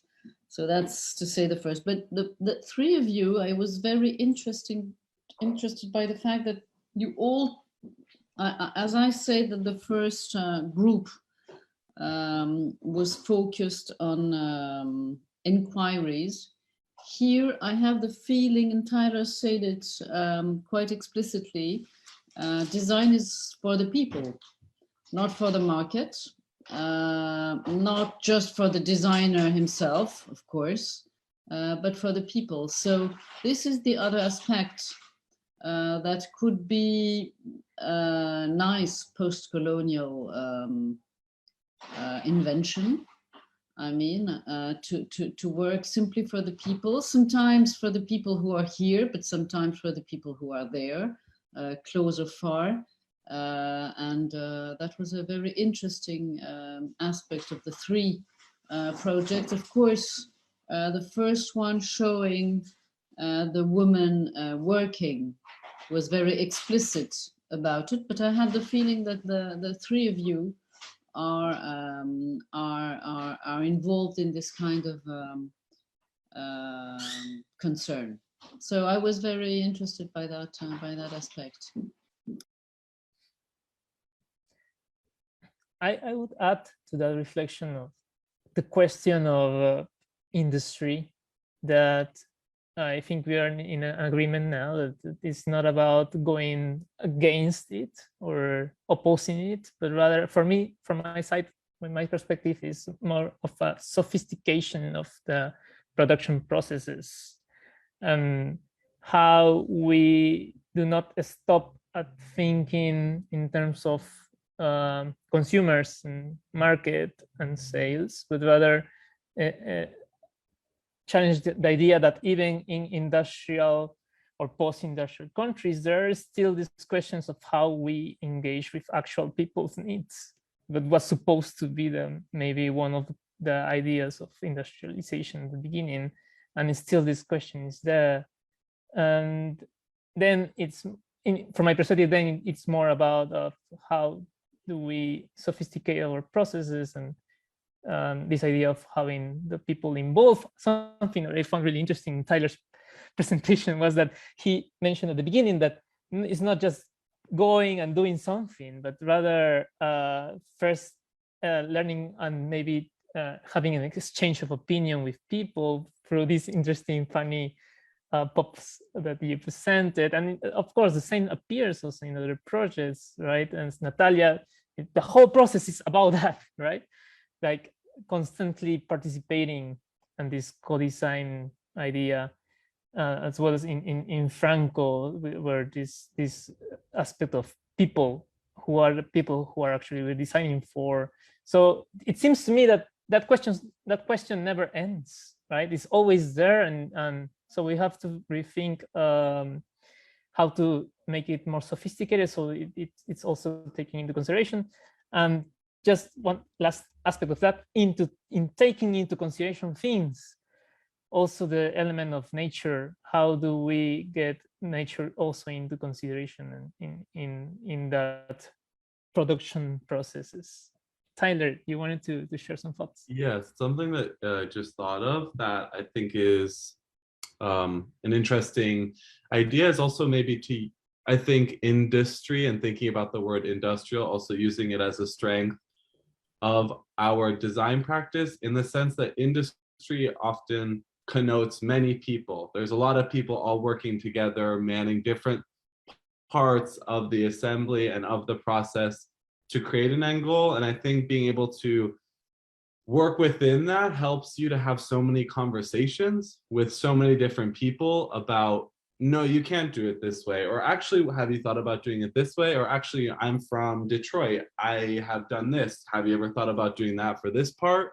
And I think that as we move forward, it also may be important to keep that tenet close to home, because as technology has advanced, now I don't need to go to a computer lab. My computer at home can do everything just fine. I maybe have a 3D printer. I maybe even have a resin 3D printer. I maybe have a small workshop all in my own apartment. I have a 5-in-1 tool. And so you kind of can isolate yourself a little bit, especially when we get into the computer and you start designing solely just for a digital reality. So I think also using that first part of our passion of industrial design as like a idea of strength and connectivity is also like an interesting way to look at it, rather than just a tool to pump out a product. It also is a long line of people all talking to each other. So I think that is kind of an interesting idea, interfacing with the future and how we're so isolated. And again, I guess not to talk too long, but COVID-19 then brings in a whole nother layer of isolating yourself physically. So. Great. Natalia, or yeah, maybe Natalia and then Shaina. Sorry. That's fine. So what I think is interesting about all this project that we show, because I think it's industry, because in my career, I have been working in big industry, in fashion industry and luxury industry. And that was like my experience in industry, in fashion in Paris. And I think now I'm trying to understand how can we work in a more human scale industry, because these women in the mountain, they are producing something, they are making their own accountability, they are selling their product. And I think it's an industry, like maybe a human scale industry, but it's an industry also. And for me, it's really interesting to work with all these like big clients and big industry. It's another scale, and also working as a designer with a human scale and having this contact with this woman, and they have matière première, and they are making their own products, and it's interesting. I don't know, it's a human scale, but it's an industry. I don't know what you think about it. We agree. Definitely. Yeah, well, I'm really grateful for this conversation, because I feel like in the last few years I've removed the term like industrial from my title to just call myself a designer, because I've really struggled with this idea, and I feel like I put such like a negative connotation to the word industrial, when I feel like our work is like everyone, what they're presenting here today and where design is going is like rooted in such emotion. And I mean, even chairs and furniture from mid-century, like the emotion that the color and form evokes from like my work with working with grief, to the emotions around lack of clean water. And I've never been able to like put emotion with the word industrial. And I don't know, it's making me like think a lot like, well, is it just redefining what industry means? And because what we're all doing is industrial design. And I'm traveling in Central America for the next few months with a friend who's also an industrial designer. And we've just acknowledged like how much of it is just a way of life for us, and the way we see the world and interact with humans and the objects around us and different cultures. And it's such a beautiful thing, and we're so lucky to have it. And yet like I struggle so much with the words. So no, I appreciate this conversation.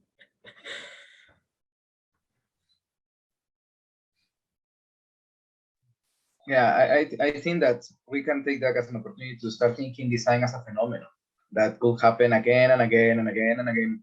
Because, for example, when Ignacio was talking about the situation with photography, I was thinking, yeah, but that also happens when Casio in Japan displayed the first digital clock, and then that put in jeopardy all the entire Swiss European way to do watches. So even like, yeah, it's happening, and this is going to occur. And right now, even it's occurring to us with the idea of tangible products, service, strategic ideas, and all the other adjectives that we can put before or after design or designer. And I think I also agree with the idea of not go against the idea of industry, but it's more about how we can understand industry. And with that, we can understand the role of design and the role of us as designers. And then also in line what Natalia was commenting, I think we can start realizing that maybe we have this trust industry quality in all of us, that we can understand how different processes from other human industries can be translated into another ones. And in that process, understand why design can be fun, why design can be made by artisans, and why design can be made with a purpose, more personal than general. So that is a very interesting idea that I can come up based on this 6 presentation in total right now. I'm very glad to hear and see your presentation, guys. I just wanted to add something. I really agree with what Cesar just said. I think it's about like how we learn what industrial design is. For example, when I was studying, I had the idea of the like traditional or conventional industrial design for mass-produced products and etc. And when I finished my career, I went out to the world and I realized, like a little bit late, but I realized that, for example, in Peru, we do not have a lot of like that kind of industry, like mass-produced products industry. We do not have the infrastructure. There are just like a little bit of maybe a couple of like fields where we as Peruvians actually manufacture mass-produced products, but it's a thing of scale. And I when I went out of school, I was like, we do not have industry in Peru. Like we do not have like a space for an industrial designer here. But as Natalia said, I think it's a thing of scale. Industrial does not have to mean like massive. It would be just like it belongs to an industry, like she said, in a human scale or in a much more smaller scale. And I think that's something that me and I think a lot of my friends from school didn't realize until like we were finishing our career. Thank you, Franco. I think that also links with this redefinition of who we are as industrial designers. And that links also with a question that Paula Cermeño made. She says, how do you feel your projects relate to your current professional activity? And does it relate to or fit it in some way? I like the idea of a lifestyle. I also totally feel it that way. So what do you guys think?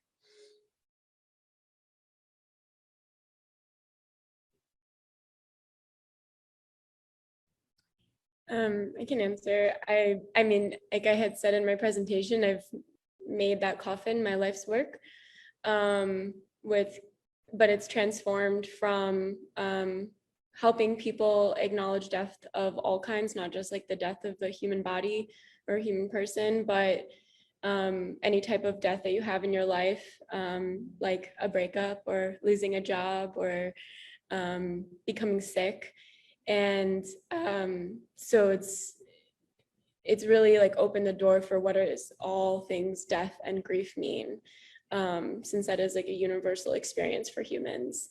But I wanted to add too that I do freelance design work for a medical company, and I design products for breast cancer treatment, from diagnosis to treatment. And it's interesting because that's the industry of keeping people alive, where then my other work is in the industry of helping people die. And it's, yeah, having kind of these polar experiences with the design work and experiencing like these different industries has just been really enriching to see how they feed one another. And the world of keeping people alive, how that is much more like the mass manufacturing of products and this big capitalistic medical world versus I'm keep trying to use the word industry, the industry of helping people die, which is much more at this like human scale and emotional and artisan and like community level. So yeah, it's been an interesting few years exploring both for me.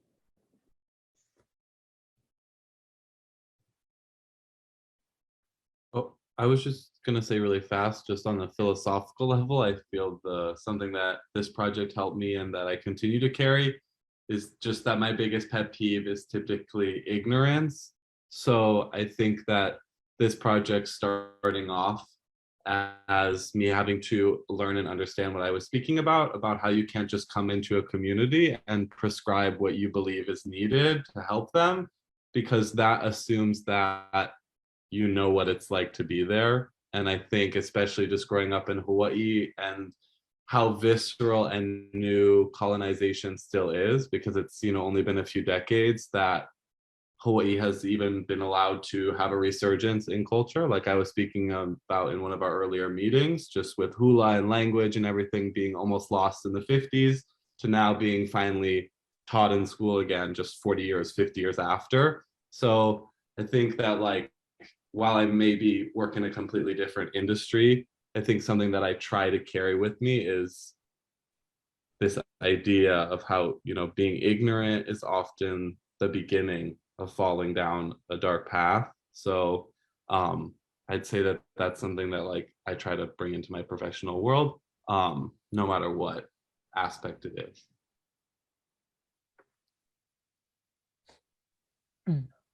To link with the topic of industry, what struck me the most when I was in the southern part of Chile is how big industries, like producing raw materials for, I don't know, batteries, for food and salmon industry, for air conditioning, for example, created kind of global environmental issues that were very tangible, very visible, even if the most remote part of the world. For example, when I was in Punta Arenas, I took a picture of the city. It was a beautiful picture because there was colorful houses, the Straits of Magallanes, Tierra del Fuego, and the picture was slightly too bright. And why it was slightly too bright, it's because of the depletion of the ozone layer. It's because when you see the reflection of light in a window, it's a bit too much for you, and your eyes are not used to that.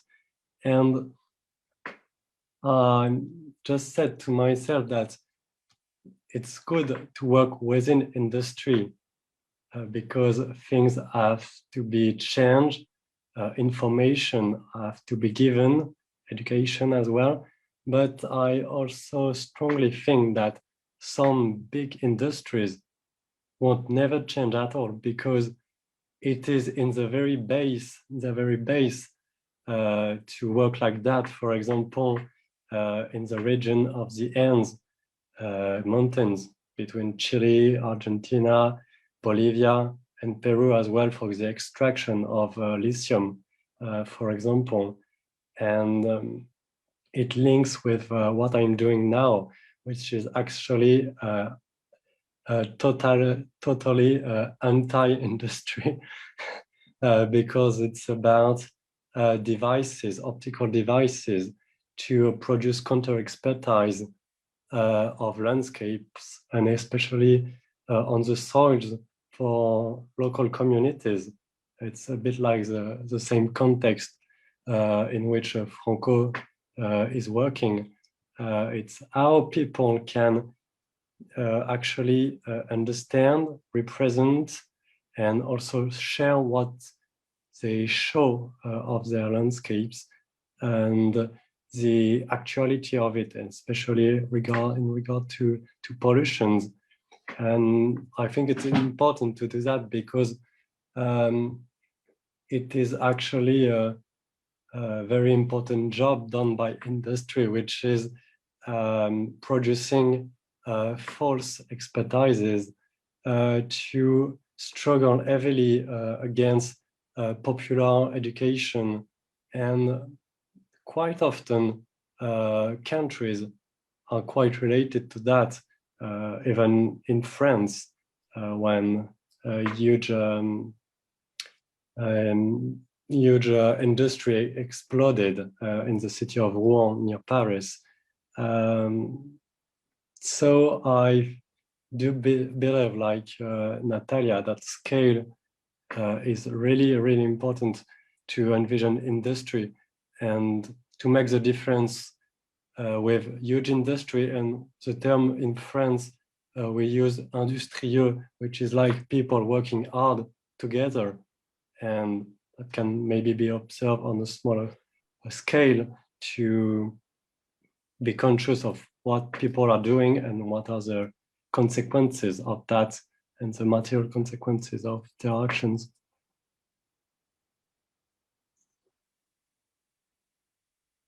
Thank you, Olivier. I think we can hear from Ignacio and then Marisol. Just a small comment, and thank you for your comments, Olivier. Just a small comment about the industry. I always like it to put it as a provocative question, but the idea to trying to embrace the word, if it's the word, it's not coming from a naive perspective. I'm from Venezuela. I'm from probably a very singular colonized country, floating in petroleum, which means we are probably the guilty guys in the world. And I'm trying to imagine that the design is more close to poetry and to music. So I think the big reflection is how we as a designers, we can put ourselves in this very huge tension between the more conflictive and the more difficult parts of the design, which is probably could be the history in terms of industry and all of that, and the more beautiful and bright ideas and the new ideas of design, which is, of course, getting closer to people, getting closer to collective people. And just to close that, this tension that we need to leave, this is probably our framework to establish connections and trying to find definitions. It is more difficult, I imagine, in this context that we are putting these great people in this Zoom, which is coming from 3 schools, meaning all of this discussion, all of these powerful ideas that move people and impact the way of life of young designers, we need to figure out how we teach that, how we get that in a classroom. So, for you guys, graduates, you're welcome. This is join us, because it is a tough thing to, how we pass that to the new generations. You already passed it. You're good. You're here. You're discussing those things. But we need to put that, in more people. And this is how, schools, this is our job. So we'll come to help us. Yeah.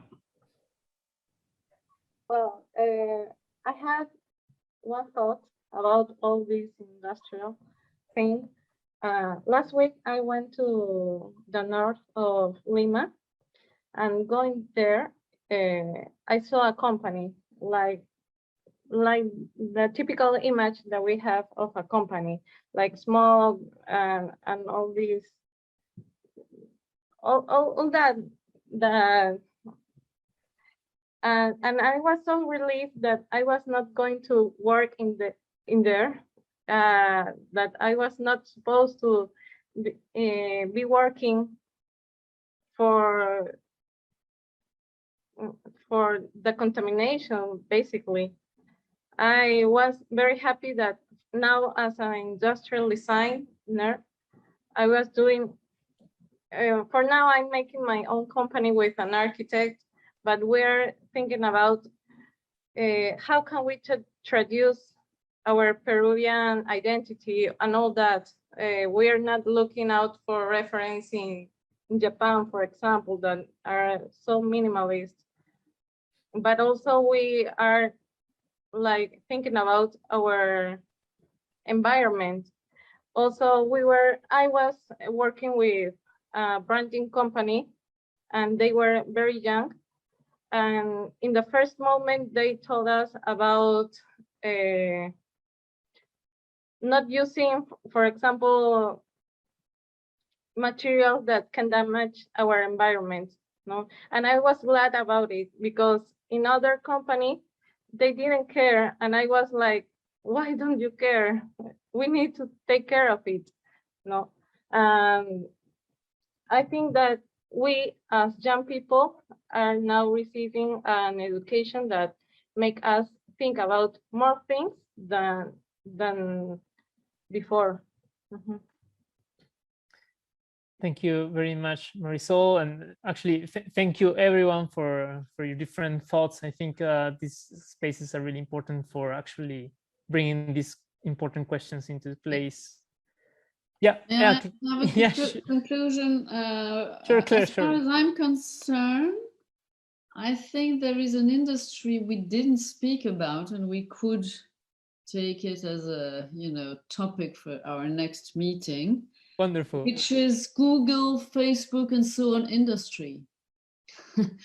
I mean, we are here talking about how to leave industrial design, and we are framed by Californian designers. So I think it would be interesting to think about post-colonial design.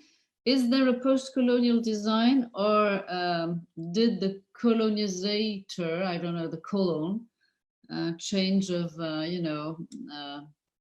it's another one. It's no more the old Europe. It's somewhere in California. I would be glad that we talk about that. Yeah, that's really interesting. Now that it comes also in the metaverse and these additional multiverses or pluriverses. Hell. and also in terms of beyond Earth, I think we can have a next space for exploring those additional ideas as well. Just it's left for me to give the floor to Cesar Lucho to give some final remarks and also invite everyone to our next edition. Yeah, thank you, Juan. And again, thank you all of you, Ignacio, Claire, Yasmina, Juan, Paula, and all the expositors, Natalia, Olivier, Franco, Marisol, Tyler, Shaina, all of you guys. Like this, as always, an amazing talk, an amazing discussion, and an amazing time and moment to speak about these ideas that somehow, just by thinking about where we are coming from, we can think that they will be different. But then, based on that idea, we can understand that we can celebrate the similarities of the differences, because this is what does it mean to be a designer today. I think understand that we are going to be different, and we're going to keep going to be different always, and is to be smart, to be a smart designer. Just thinking, okay, based on that difference, how we can establish bridges and connect to each other. And yeah, Claire, you propose a very interesting topic for our next talk. I also looking forward to it, because I think also in this idea of decolonization and colonization, maybe is the influence power rather than just economical power. We're on the meta-colonization. Yeah, the meta-colonization. Yeah, just meta by meta. So that will be an interesting topic to discuss. And yeah, I think this is a nice moment to say thank you so much again, and let's see each other on the next opportunity for the design of our worlds, chapter 3, the revenge. It was nice. Thank you to everybody, and see you soon, I suppose. Thank you everyone. Well, thank you to everybody. It was good. Great. Bye. See you next time. Bye. Thank you, Juan. Bye-bye. Bye. Bye, everyone.